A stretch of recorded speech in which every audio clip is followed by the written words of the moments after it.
This episode is a swift journey through 70 years of Porsche history. From the 356 to the 911 Targa, and the 917 KH, and the Mission E, 911 Magazine presents highlights from 7 decades of fascinating Porsche history. First, we follow the trail of the 1950s and visit California. When you climb inside the car, you just know you're home. The noise of an old air-cooled engine in a Porsche has just been a part of my life since I was a kid. I found Dawn, this time capsule of neglect. For some reason, it just was really attractive to me to see the car thrashed and just kind of sad, and I wanted to help it out.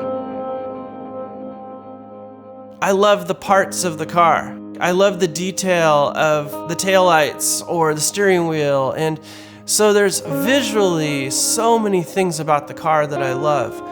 It has this musty, beautiful scent of just years and years of use.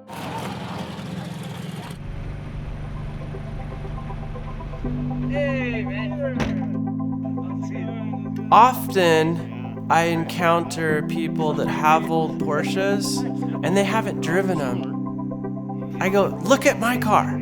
Look how thrashed my car is. Let's get yours going too. I'm having so much fun. And it kind of makes them stop and think a little bit. Like, yeah, you're right. It's been a cool story for me to share that with the car, of just helping it resurrect it and put it back on the road as an old beater 356. It allowed me to really learn about how the car was made and what the car can do. And so all of a sudden I realized it was teaching me what a Porsche is. Whatever your crazy ideas are for the day, that car wants to do it. Because of its poor condition, it allows me just to have fun with the car. Like, I don't have to worry about scratching it or putting a dent in it or something. So Dawn and I just do most of our adventures together. What is the connection with Dawn that I have? I think that it's just because it's not perfect. Neither am I, and the challenge together is perfect. That's what's interesting about preserving an old Porsche, is that you're preserving the story, the life of the car.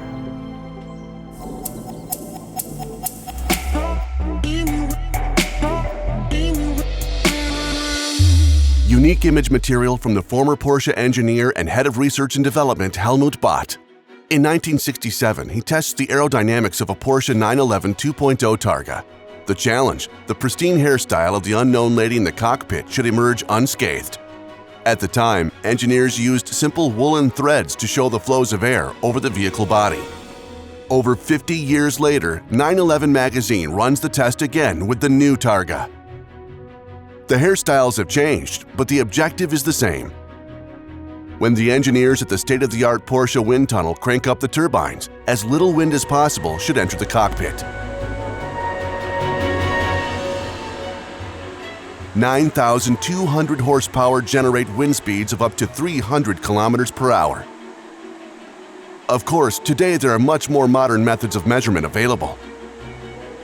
A smoke trail and countless sensors and cameras are used.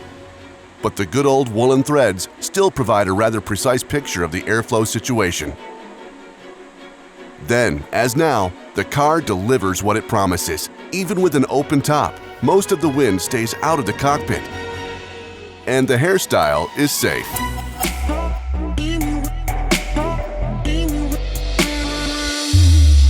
This is Roman Miah. He studies automotive design in England and draws hyper-realistic pictures. He shares his work with his 30,000 YouTube followers. For 911 Magazine, Roman gains exclusive access to the Porsche vehicle warehouse to capture a very special car, the Porsche 917 KH with the world-famous Gulf paint job.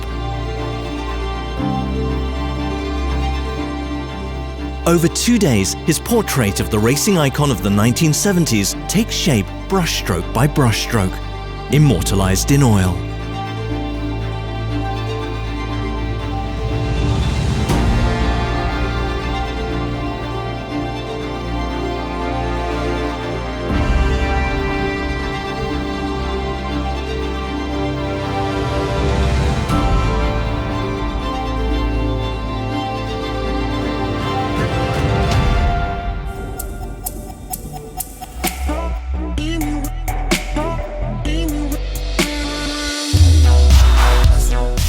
strictly limited and highly sought after.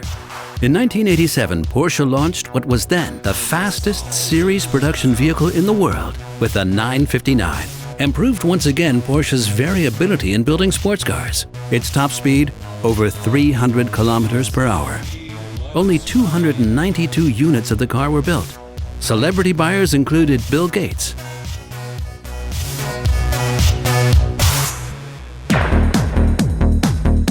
Porsche's answer for Roadster fans, the Porsche Boxster with a mid-mounted flat-six engine.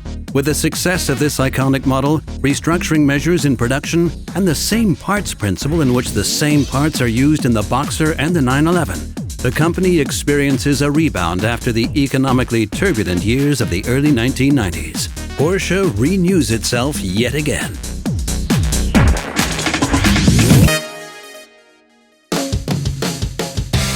After the turn of the millennium, Porsche makes its debut in the sport utility vehicle class with the Cayenne.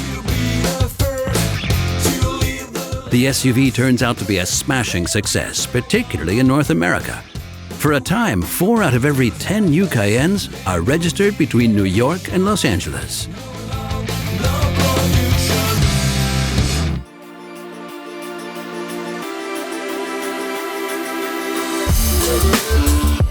Zero to 60 miles per hour in 2.5 seconds. An astonishing feat that is actually possible with a Porsche 918 Spyder. It becomes the first series vehicle to crack the 7-minute barrier on the Nürburgring's North Loop, completing a lap of the almost 21-kilometer circuit in just 6 minutes and 57 seconds. With its hybrid drive unit, it lays the foundation for a new future of the sports car.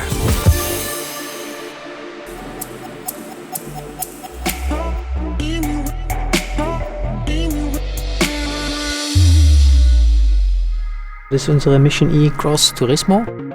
Nach dem ersten Mission E ein Derivat und es bewegt sich auch näher Richtung ein Serieprojekt, was wir in 2019 bringen, also das erste Elektroauto, was Porsche in Serie bringen wird. Ich denke, dass Porsche immer schon in seiner Gesamtanmutung und der Qualität und wie wir mit den Materialien umgehen im Innenraum mal eine ganz eigene Liga ist. Man kann natürlich sagen, wenn wir ein Elektroauto bringen, kann man alles nur neu machen. Aber wir haben natürlich eine große Geschichte mit unserer Marke und wir wollten natürlich auch klassische Materialien anbieten, wie zum Beispiel ein Leder, aber dann eben auch gucken, wie können wir das Leder natürlicher sich anfühlen und nachhaltiger produzieren lassen. Auf die andere Seite haben wir sehr viele technologisch neue Materialien.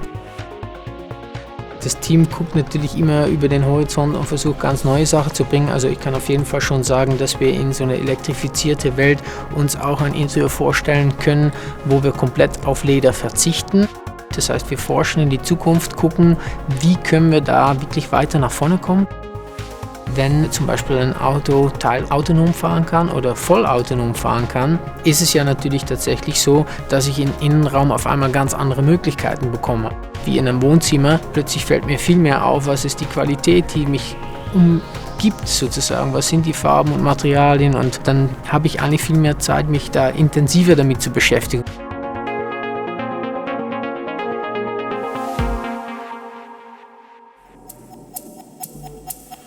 I would love to drive to the Porsche factory with the car that they built and say, hey, I have all these problems I need to fix. You guys, is the warranty still good?